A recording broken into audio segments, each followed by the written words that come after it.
And our theme of our webinar today, of course, the movie Hocus Pocus and how it applies to your processes. A couple of logistics as we get started today. Go ahead and hit the next one, Kristen. Oh, sorry. Yes, the webinar, of course, is Hocus Pocus theme. So get ready for a lot of Hocus Pocus references and how they apply to your processes today. The slides and the recording of the session will be shared with everybody after the event. So if you do not see them right away, check your spam or your junk filters within a day or so, and mark us a safe sender while you're at it if you would like to keep receiving emails from us. But if you don't see anything from us, just go ahead and reach out to us and we will definitely get that over to you if you want to share it or watch it on demand. And one more thing to look out for, there are poll questions throughout this session. So sometimes they pop up on a separate screen if you're using dual monitors. So make sure you take a look out for those. We encourage participation and would love to hear your thoughts as we go through the session and the content that we're talking about and how it relates to Hocus Pocus. My name is Lindsay Merrimon. I'm the Demand Generation Director here at Pipefy, and I love talking all things processes and as they apply to fun special themes. And so welcome to the session. And I'm joined by my colleague, Kristen Davis. Go ahead and introduce yourself, Kristen. Thanks, Lindsay. I'm the Solutions Marketing Director here. I am in the Hocus Pocus theme, willingly, ready, and able. So I'll do my best to carry this through. But I'm excited to share really a journey around process, workflow and process management and automation today, and really to talk about kind of the behind the scenes of why that's happening and what that looks like from a journey perspective. Anything else to add, Lindsay, before we jump in? Let's jump on in. Excited for this one. Great. Well, welcome everyone. I'm excited to be here. Just a quick agenda. We're going to kind of walk through the evolution of workflows with process automation and orchestration. We'll relay this to kind of the digital process automation movement that's happening as defined by Forrester and others, and really why teams are adopting this process automation strategy. So what challenges are happening in the market, what challenges are happening within organizations, and ultimately what that journey looks like and what that means for organizations. And then really just some misconceptions about digital process automation, some myths and monsters, and we'll wrap it up with a Q&A. So definitely put your questions in the chat if you have them, and we'll get to those at the end. As Lindsay mentioned, we do have several polls as we go through this, so please do participate as we get there, and we will give you fair one, maybe. All right, so let's go ahead and get started. Really just thinking about workflow automation, and we'll call this sort of it has a lot of names, right? So there's workflow automation, there's process automation, there's digital process automation, there's business process automation. Some folks might even call it service management in some places on the business side, but really sort of what has that evolution look like from where it might have started just in your standard work management, right? So teams have long needed solutions for collaboration and basic project management. And having grown up in the project portfolio management and work management space, I'm very familiar with a lot of that history as well. And ultimately what you had were tools that proliferated all over organizations. And today you still have many of them, I'm sure. We have no judgment here. We know that they exist, but really it's about helping teams to be productive. And it's about how each individual team is able to get their work done in a collaborative way, in a more structured and organized way. But ultimately, it has resulted in a lot of point solutions throughout organizations. And really what's happening now is there's more of a movement being led by IT and others, innovation teams and center of excellence, process automation teams within organizations, to really kind of reconcile and get more of a control and handle on tools within their technology stack, and also wanting to ensure that security, governance, and compliance are prioritized and followed within organizations. As we know, technology is only becoming a bigger and bigger footprint, and IT has a bigger and bigger job of kind of managing and keeping all of that secure and compliant. And really one way that workflow automation helps solve this kind of fragmented, I don't want over tooling is one way to think about it, but just really kind of siloed and fragmented approach is that we can actually help bring that all together across teams and across departments within an organization. And we're going to talk a little bit about that journey and what that looks like. But really quick, we have our first poll question. So we're keeping you on your toes, keeping you engaged, throwing some magic at you right away here. That's right. We'll get started with our first poll question. All right. So we want to hear from the audience how much of your existing processes or workflows are automated. So where is everybody kind of at in their journey today? Maybe some of you have most of them automated. You started on your automation journey a while ago and you are well on your way. Perhaps there's certain departments that are automated, but within interdepartment processes are still kind of a mess and all over the place and don't necessarily connect. Or maybe your process are very basic automation and you'd like to do more of it in the coming year. Good time to reevaluate. Or maybe it's all manual and you're stuck in a lot of spreadsheets and you need some help out. So take another couple seconds just to answer the poll here. Thank you everyone for your participation. Looks like there's some good results coming in. Definitely. All right. I think everybody was able to respond and participate. We'll go ahead and share the results so you guys can see what we're seeing. It looks like the very basic automation and you'd like to do more in the coming year is kind of the outlier here, which is great to hear, great to see. Know the importance of automation and looking to do more of it. Hopefully seeing some value from it. And then some of you are also in that zone of certain departments are a little more automated than others, but taking that next step to work between departments and kind of what that looks like. And then a few of you in the manual stages still. So yes, there is help is on the way. Stay tuned. Thank you, everyone. Absolutely. All right. I like that. I like that one, send help. Okay, so we'll be able to support all of you since we're all in varying stages here, but certainly opportunities exist for improved automation. All right, great. So just kind of doing a little bit of level set on terminology and definitions. Really, what is meant by workflow? So I think pretty much everybody knows this, but just so we're all in agreement for the next 45 minutes or so, it's really the big difference between a workflow and a task is that you have a series of activities and you're completing tasks along the way. So each workflow has a step before it and a step after it, with the exception, obviously, of the first and last steps. Workflows exist everywhere, so they're all across an organization. Some are very core and complex, right? And in terms of and are supported oftentimes in your core applications, which we'll talk about. But really, the big difference between a workflow and a checklist is that you're moving data or you're moving activity through a process, right? So we're moving data from one step to the next.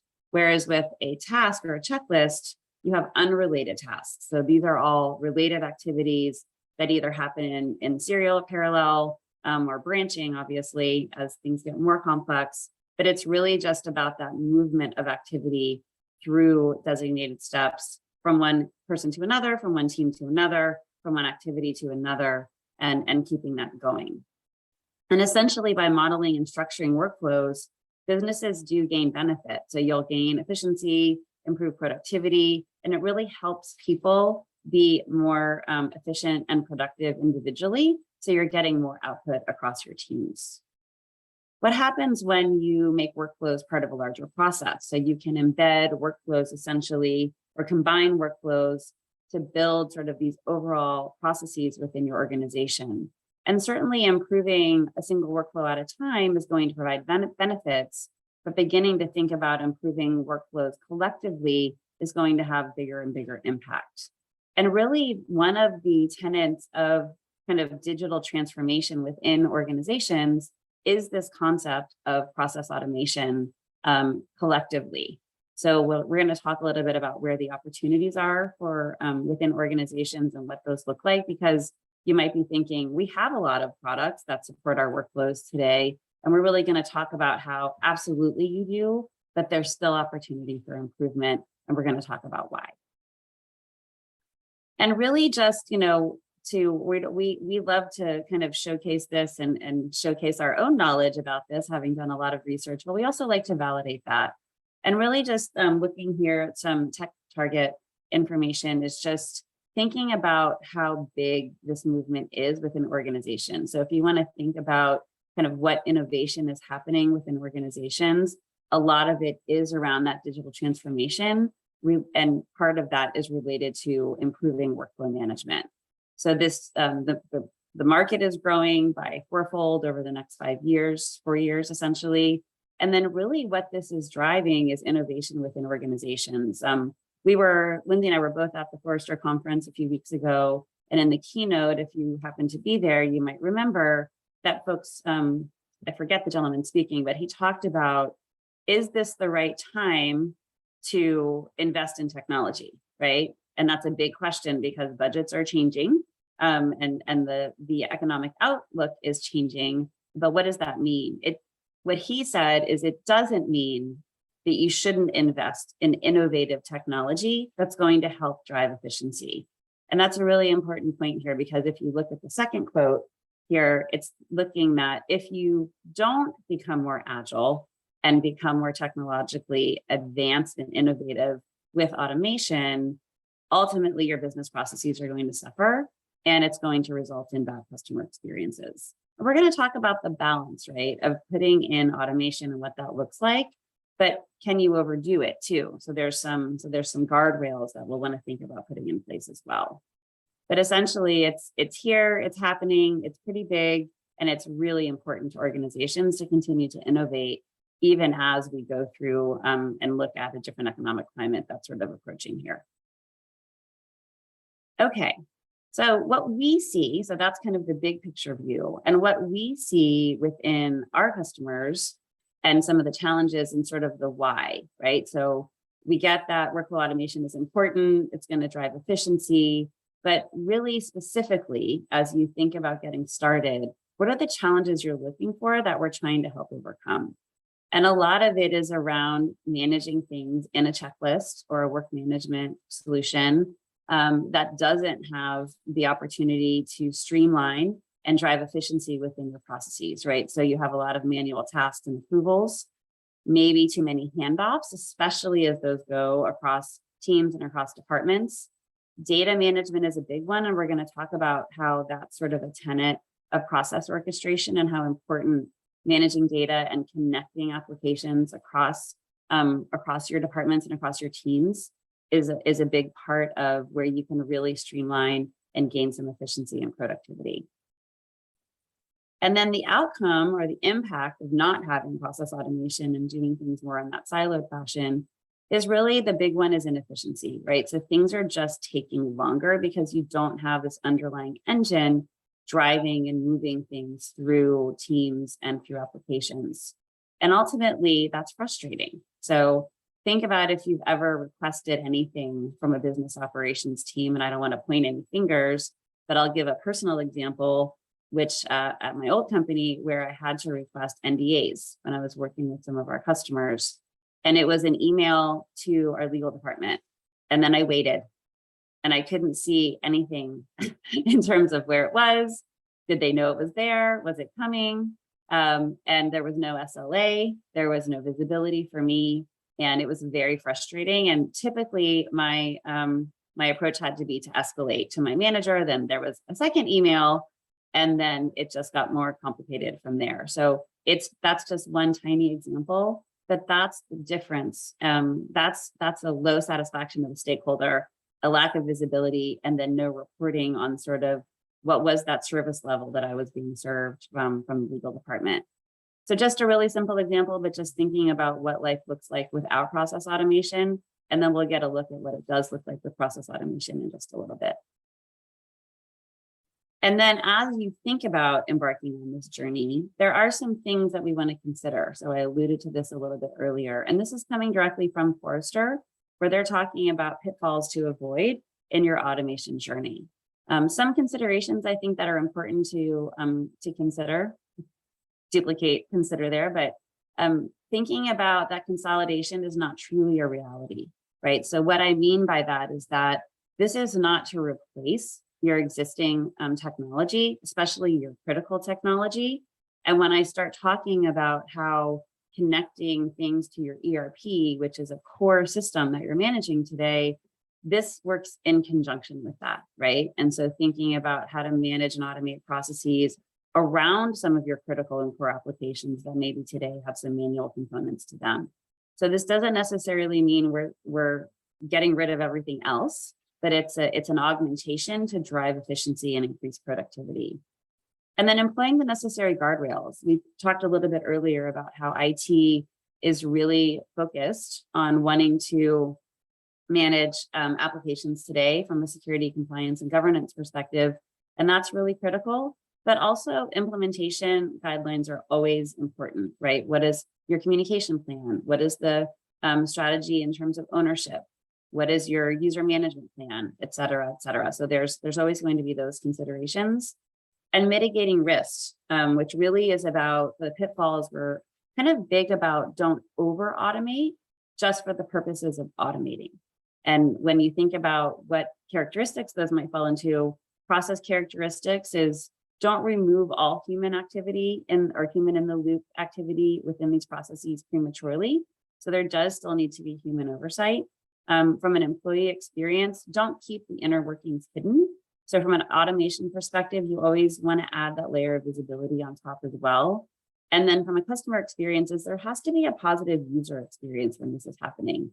Again, with my NDA request, we're not just throwing things into an automation black cauldron, right? We're wanting to give that visibility layer and make it a very user-friendly experience as well. And this is actually a Forrester report that you could read. It's called, oh my gosh, I wrote it down. Pitfalls, avoiding something in acts of automation. And maybe they could put it in the chat, but it's essentially about if you're looking and embarking on this automation journey, how there are pitfalls to avoid. And these are just some kind of high level snippets from that. The other thing that I should mention here is that, in the mindset that we're in today, we are moving from this sort of growth mindset to an efficiency mindset. So I know that this initiative exists within a lot of organizations, and these are just some considerations as you're on that journey. And a journey it is. So thinking about if you're getting started, and as the poll mentioned, many of you have some, right? You have some of this started. So you're probably sitting here at what we would consider sort of step one, which is you've got some teams empowered where you found some processes to automate within teams and maybe within departments and going across teams. But really, the journey begins with identifying that culture of process automation and standardization and thinking and identifying where your opportunities for improvement are, and then getting started there, right? So for the folks who are sending up the SOS flag and need help, right, that's really what you want to start thinking about. And remember the characteristics that I mentioned of kind of your ideal processes to automate with digital process automation, lots of manual handoffs, right? Lots of delays, maybe a lot of approvals, and we'll give you some departmental examples in a little bit. But there's some characteristics that make some processes kind of a bit more realistic to automate than others. But as you go on this journey, really thinking about as you grow from empowering teams, then you can start impacting departments. That's where you'll get more cross-team potentially collaboration. And that's typically where integrations are going to come in as well, where you're really thinking about eliminating efficiencies across teams, workflows, and applications. And then ultimately, as you grow into what we would kind of call the optimization state, it's really where you're looking for all opportunities to drive your digital transformation culture. And that's essentially that we don't want to over automate, but thinking about how can we drive efficiency and productivity and make processes better. And that's when that's an opportunity that everyone's thinking about within an organization who's empowered to do so. And then kind of diving into where, right? So where you could get started and what does that look like? For IT leaders, there's really two opportunities there as we work closely with our IT customers. One is thinking about empowering those line of business partners. And if you are within IT and you're an application or an IT business partner or a business relationship manager, or those teams, these really are the folks that oftentimes will champion process automation into the business departments. And that's when you within IT are thinking about security, governance, compliance, integrations potentially, but your business partners are going to be the functional owners of their own processes from an automation perspective. So they would own the implementation, the configuration, the setup on the functional process side. But within IT as well, we have a lot of customers who are using Pipefy to manage kind of an internal help desk. And that's sort of just, you know, a lighter help desk than you might get with a larger footprint.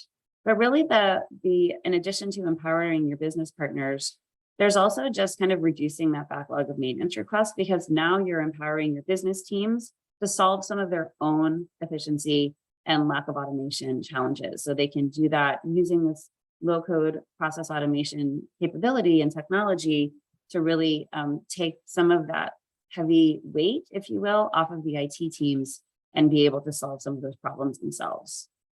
And essentially the governance and compliance will be owned by the IT teams. And we talked about that a little bit. So for these internal applications that you're trying,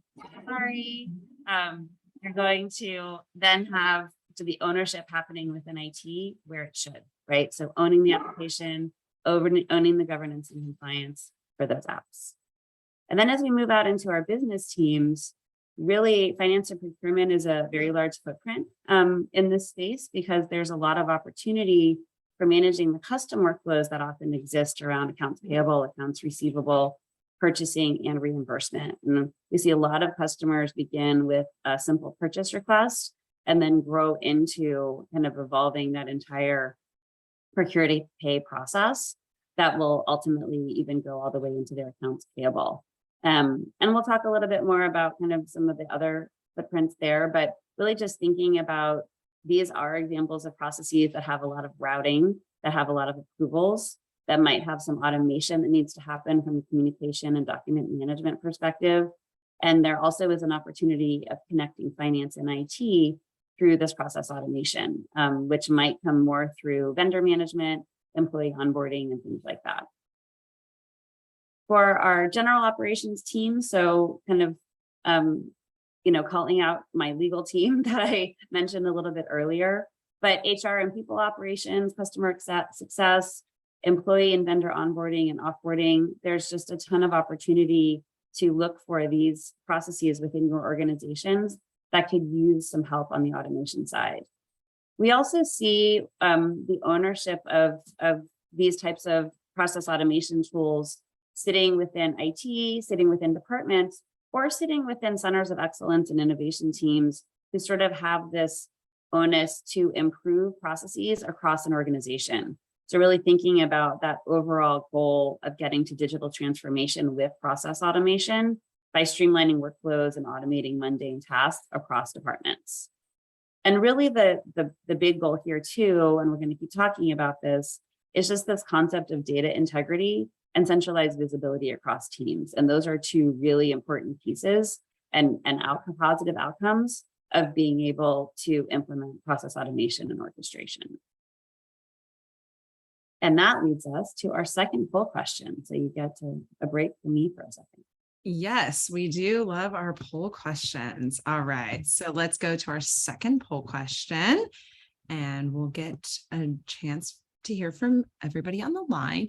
Where do you think digital process automation would have the most impact for your organization? So we just outlined a few examples within IT, within finance, and some other organizations. So just want to hear from those on the line if the biggest impact in your organization would maybe be in IT requests and routing, or the finance example like Kristen just outlined, or perhaps HR and people operations, a little bit more specific of an area, or just other operations. The legal example that we've been kind of talking through sounds pretty relevant, or maybe customer success or somewhere else within the organization.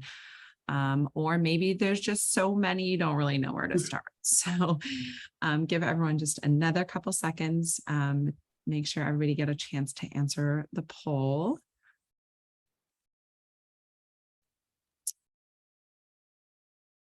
All right. Go ahead and end that one. And and we will share the results so everybody can see what we're looking at. So it looks like most people are kind of in that other processes category. So it could be legal, customer success, any of those, which we do see quite a bit of those kind of one-off processes that are pretty manual and don't necessarily fit the mold and need some kind of automation to them. And then the second is HR and people operations. So a lot of manual processes there as well. So that makes a lot of sense. And then some of the finance operations, and some of you just don't really know where to start, which is also fair. So we'll stop. It's the same need help people. So we're here. We're here to help. Yes. And don't feel bad. We can't see who you actually are within the polls, but definitely let us know if needed. Absolutely. Yeah, that's great. And that's exactly what we see, right? So we see customers having a designated place to get started or sometimes not knowing and just recognizing that there is a lot of inefficiency with process automation in their organization and wanting some guidance, and we absolutely will provide that. Okay, so just kind of transitioning into thinking about where to get started. So as our poll sort of showed us, there is opportunity. And I did want to just level set, and I alluded to this a bit earlier. When we talk about process automation, we oftentimes have the conversation of, yes, we recognize that you have existing technology. And so just kind of talking through what we see is that your core processes are often covered, right? They're managed with your ERP, CRM, and other core applications. And those have high technical debt. So there's a lot of investment that has gone into those systems. Those are intact. Removing your ERP and getting a new one is, a multi-year project, which we get. We are not here to do that. We're here to talk about the adjacent processes that sit around those that might have some opportunity for automation and improvement, and also access. So when you think about your kind of larger systems, a lot of times not everybody has access and visibility to those. So from a data movement and a data management perspective, there might be some opportunity to give people access and manage processes more seamlessly in conjunction with those larger applications. And then within your departments and your vertical solutions, similar opportunity, but maybe there's even some silos that we can help kind of cover. And then lastly, on the spreadsheets, email, point solution, that's really where oftentimes you'll see a bigger opportunity with a lower hanging fruit, right, in terms of getting started. Because typically what we have researched is that about 65% of business processes within organizations are not supported by technology. So they're not sitting within your core applications or your vertical applications, but more sitting over here within more of the manual support. And then what happens when you overlay digital process automation across that is you're essentially able to put this layer of efficiency and agility and productivity in conjunction with those applications. And really when I mentioned this a little bit, but this concept of your kind of big technical debt and your more, shall we say, rigid opportunity for change within your ERP and core applications, that's really where you can add some agility by using this process orchestration and automation. That's going to be much easier to implement, much easier to change, and remember also potentially owned by your business teams. So there's just the right people being able to have the knowledge and the opportunity to make, to drive that efficiency and make those process changes. And then obviously the opportunity where we had 65% manual processes, there's a big opportunity there to take those manual activities that you're doing today in spreadsheets and other point solutions and really drive some efficiency and productivity by streamlining the data management, reducing the duplicate data entry that might happen, gaining visibility, and then just driving automation across approvals and data routing, et cetera. So there's just lots of opportunity there. And that's really the magic of process automation and orchestration, which is essentially thinking about your existing technology stack that you have in place today. And just by overlaying process automation on top of that, you're really able to get some positive outcomes from an agility, productivity, and extensibility perspective. And that wouldn't happen without our ability to integrate, right? So integration, I just want to call it out as an important component of our strategy with helping to bring you to this digital transformation with process automation. And it's really about what applications you have. We have open APIs and a foundation for integrating with your applications, and we will do that for you. So it comes as part of our overall solution. It's really rapidly implemented and gotten up to speed. And as you remember that journey that I talked about, typically as you're getting started, we're going to start with sort of your easier or simpler integrations, if you will, with email, Slack, or Teams, DocuSign, things like that. And then as we move into your vertical applications and department kind of processes, it can get into more of your finance systems, your ERP systems, your CRM systems, et cetera. But great opportunity for really driving that movement of data, streamlining of data management, and visibility that can happen by utilizing an integration strategy. Yep. And then just wanted to call this out too, recognizing we probably have some folks from IT joining us today, is that you really do want to have faith and trust in the platform that you're kind of overlaying and integrating with these kind of core applications that you're managing today.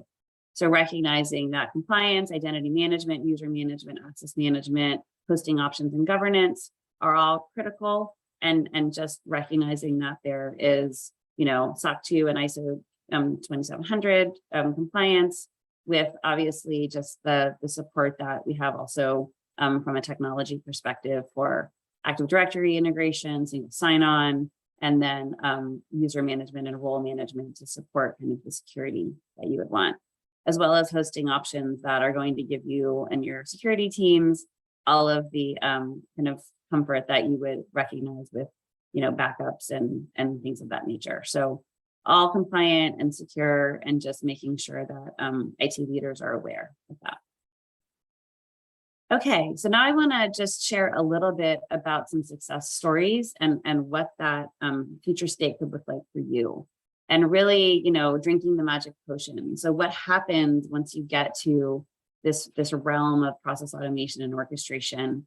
So this is a diagram of one of our customers. They are a large manufacturing company in the United States, and they had a lot of disjointed applications that had a lot of individual workflows that were being managed, and then a lot of manual activities that they were doing to sort of connect the process across these. So essentially, they have implemented their procure-to-pay process, which is managed in SAP, but the activities associated with that are now sort of centralized within PipeFi, where there are activities that need to occur. So I'm kind of going to start from the top left here, but just thinking about data management from an invoicing and RFP perspective, that also went into their legal records because they were signing contracts as part of bringing on new vendors. Certainly, email was a big component of communication.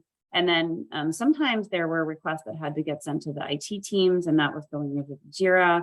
And then ultimately wanting to roll up visibility into their business intelligence tool, which is Tableau today. PipeFi is now the glue that sort of holds this process, holds these individual workflows into a streamlined process together. So as things happen within the peer-to-pay process that have to be handed off to these other applications, PipeFi is going to drive that automation. And ultimately, what you have here is process orchestration in action. There are underlying integrations that exist across kind of all of these touch points. And really the SAP integration, which some people might wonder about, is secure. And it is through a platform from an integration perspective that they were comfortable with at this customer. So certainly something to consider, but really just thinking about the increased visibility, data management, and efficiency that came out of implementing PipeFi as this process orchestration glue, if you will, within there. And then just really showcasing as well, sort of a before and after. Bloomin' Brands is Outback Steakhouse, for those of you who are familiar. And essentially, they have many, many, many storefront locations around the country and the world. And their process for requesting work back to corporate, essentially from the storefronts, was very manual. And it came in many different forms, including telephone, which we don't really even think about anymore, but that could still happen. And ultimately, without having that standard request intake, there was a lot of frustration. There was not a lot of visibility, certainly no service level, and everything was really decentralized. Ultimately, what they did is created a central intake portal within PipeFi for incoming store requests and departmental requests. And now they're able to track their metrics, have visibility from reporting, and they have full visibility into request status and ownership. So there's a much better user experience and internal customer experience that happens now. And really, and I mentioned that journey, they started with one department and are now being utilized across multiple departments. So started with one and are now with 12 departments. And this growth strategy is really how much they've grown over the last 2 years. So it's, again, thinking about where to get started, but also as you continue on that digital transformation journey with your digital process automation, it's how you then become a culture of implementing process efficiency across your departments. And then really just think about the how, right? So I've talked a lot about process automation, process orchestration. I've talked about integrations, but really the real big benefit within PipeFi specifically is something that is called low code. And what that means is that this low code platform for process automation, it makes it easy to implement and use, but also has the sophistication and capability to support complex processes. And that's really what allows PipeFi to stand out from other applications that you might have in place today that you've used to try to solve some of these challenges. And it's really just thinking about, you want it to be easy, but you also need it to be powerful. And that's really the capability of PipeFi using this low-code platform for process automation. And we've mentioned the departments already. You guys gave us your insight. So certainly finance and HR are often there, but really any process within the business side or IT side. And it's really about just thinking, what is an opportunity that you might have for kind of this process improvement journey. So I forgot to do my builds. We knew we would forget that, but this is how you soar. This is how you fly away on your broom. And I think we have our last poll question. I love the little witches. Very cute. All right. So while everybody is kind of digesting that information and everything that this could possibly mean for you and your organization, we just wanted to get a quick sense from the audience.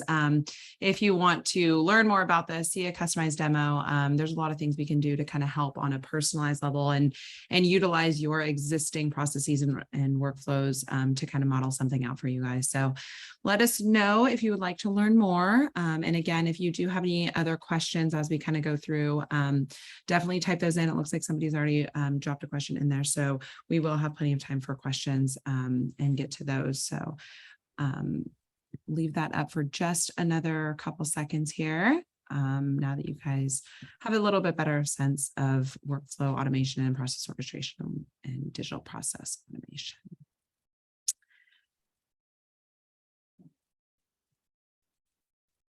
All right, thanks everyone for taking a second to answer that, and we'll close that down. Great. Last slide, and then we'll open it up for Q&A. So just kind of to recap before you fly away on your dreams. I mentioned this a couple of times, but just to reiterate, really you can start small. So improving a single workflow within a process will provide tangible benefits. So just getting started. And even that diagram where I showed you sort of the end state of process orchestration, they started with the purchasing process and then grew over time. Improving an overall process, of course, will have a bigger impact. And then you begin to evolve your culture. So moving towards digital process automation and process orchestration, again, helps you get towards that digital transformation culture.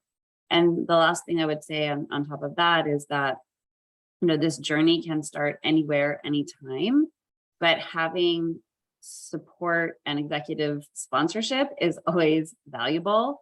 And while you can embark on this journey anywhere, it's also great to think about this potentially as a larger initiative that you'll take incremental steps towards. And so we really think about this as potentially an overall larger journey where you're starting with your first step. And with that, I'll go ahead and open it up for questions and wish everyone a happy Halloween.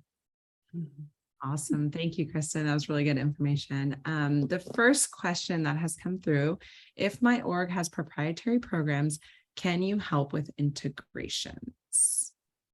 Proprietary programs for integration? Absolutely. So we have, Pipefy comes with an open API. We can work with you and your teams to write them using, just Zapier, things like that, or we can use our integration platform, which potentially will have a connector that we can utilize to build off of to connect to your proprietary application. So that's a definite yes. Awesome. And I think we've done a number of those things in the past. Excellent. The next question, we have considered low code for our organization, but we struggle to get buy-in from our IT team. Do you have any recommendations for ways to show value for IT? Absolutely. I mean, it's really, there's two answers to that. One is the value that you would get from streamlining your business processes, right? So having a potential business outcome is always going to help make the case. The second piece of that is in partnering with your IT teams, it's important to come to them with the inherent knowledge that, hey, I'm bringing you this application that is secure and compliant, right? So recognizing that we're in a secure SaaS structure in terms of where the application is going to be controlled from. So like Azure DevOps or AWS or something like that, we're in Azure. But it's also just thinking about that partnership. So IT, we recognize that you need some level of ownership, and that's where single sign-on, integration with Active Directory, and the identity management and user management will come in so that they can feel that they can have some level of control from an admin perspective. And then also working potentially with them on what your integration strategy is going to be. So we really encourage the business teams to feel empowered to own the process pieces, the automation pieces, and the setup and rollout of the platform within their teams, but also partnering with IT on kind of that more security and architecture piece as well. Excellent. All right. Another question coming in. Do you have to have an IT program to use this? We are a very small business. This is something that is financially appropriate and useful for a small business. You do not have to have IT. We encourage organizations that have IT to work with them because IT typically likes to be involved. But we actually have a lot of small and medium businesses that utilize Pipefy, and the ownership can sit anywhere. So you can take comfort in recognizing that we come with this kind of secure and stable infrastructure, and we have all of the documentation to support that, but also that it's really easy for you to get up and running, and you can have ownership sit within any team within the organization. Excellent.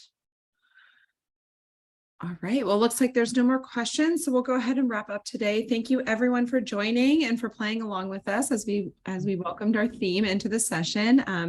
Thank you, Kristen. And if anybody has any additional questions or like any additional follow-up, please feel free to reach out.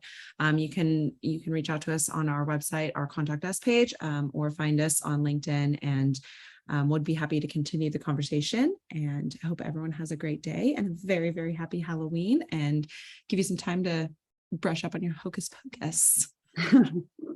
There's a second one out there. Yes. Thank you, everyone. Have a great Halloween. Appreciate it. Bye. Bye.